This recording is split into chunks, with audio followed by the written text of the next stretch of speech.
Hai guys, bersama saya Aisyah Gray. Untuk kedua kalinya kita akan mengulas smartphone terbaru dari Oppo langsung di acara peluncurannya. Apa yang akan kita bahas? Apalagi kalau bukan Oppo F1.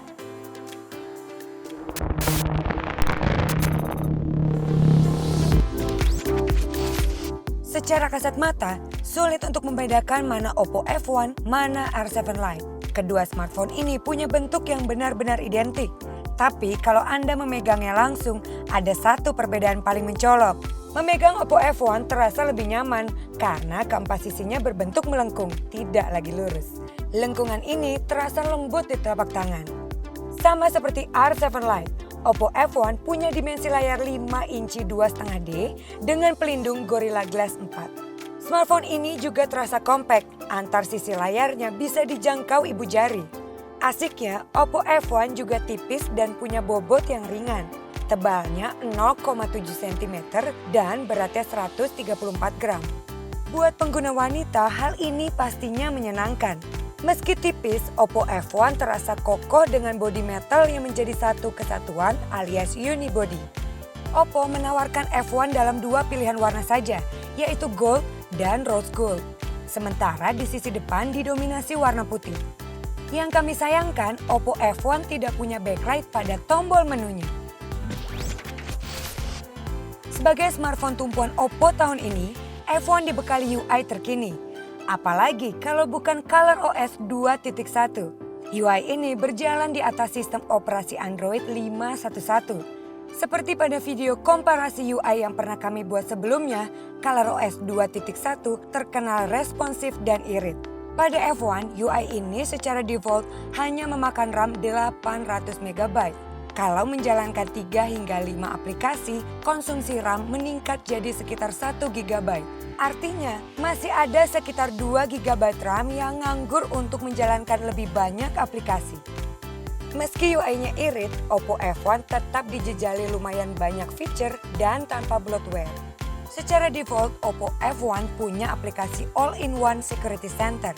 Anda bisa menyapu bersih file sampah, memantau penggunaan data internet, memblokir aplikasi, hingga mengoptimalkan daya baterai menggunakan aplikasi ini. Buat Anda yang hobi baca atau ngegame, Oppo F1 punya fitur Eye Protection untuk melindungi mata dari radiasi layar. Buat yang hobi browsing dan ingin menyimpan screenshot layar memanjang, Oppo juga menawarkan long screenshot hingga 8 halaman. Fitur jagoan gesture dan motion juga tetap ada dan bisa digunakan, baik pada saat layar menyala maupun mati. Begitupun dengan opsi personalisasi. Oppo menawarkan banyak pilihan theme dan font. Kami merasa deja vu dengan jeroan yang dibawa F1 karena identik dengan seri R7.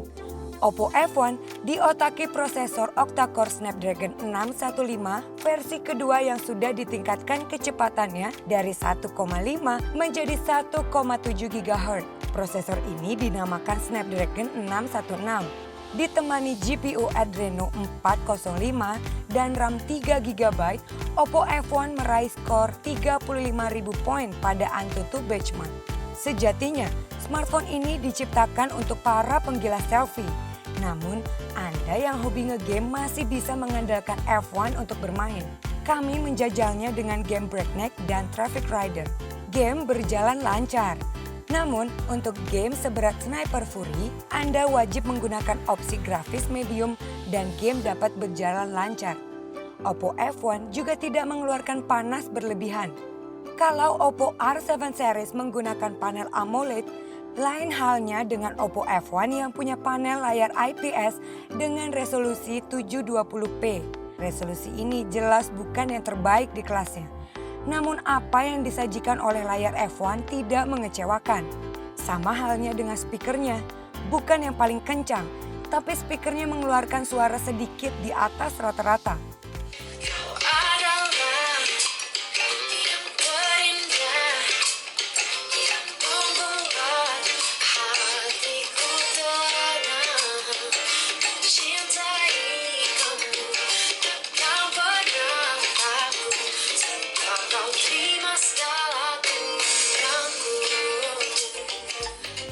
Kalau terbiasa menggunakan earphone, Oppo menyediakan fitur Direct HD Sound. Bass terdengar empuk, treble terdengar renyah, dan detail suara keseluruhan memuaskan. Namun dengan catatan, Anda menggunakan earphone yang berkualitas. Oh ya, bagi yang mengira Oppo F1 punya teknologi VOOC Flash Charge, Anda harus gigit jari. Ya, Oppo F1 minus VOOC Flash Charge. Pengisian baterai hingga penuh butuh waktu 1,5 jam. Oppo F1 dijuluki selfie expert. Kamera depannya beresolusi 8 megapiksel namun tanpa flash. Ya, Oppo lebih memilih menggunakan screen flash ketimbang LED.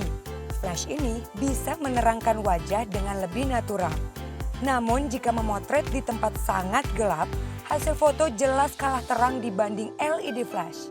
Untuk memudahkan selfie, Anda bisa memotret menggunakan tombol shutter atau cukup melambaikan tangan ke layar.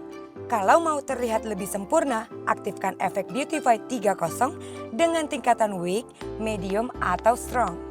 Hasil selfie-nya terlihat bersih dan terang, tapi kalau cahaya tidak maksimal, Anda harus memegang smartphone dengan stabil agar hasilnya tidak blur. Selain selfie, kamera depannya juga bisa hasilkan video time-lapse 720p. Beralih ke kamera belakang, Oppo F1 punya kamera 13 megapiksel. Kamera ini kurang lebih sekelas dengan kamera R7 Lite. Kami tidak memiliki kendala atau keluhan dengan kamera utamanya. Berikut adalah contoh foto-fotonya.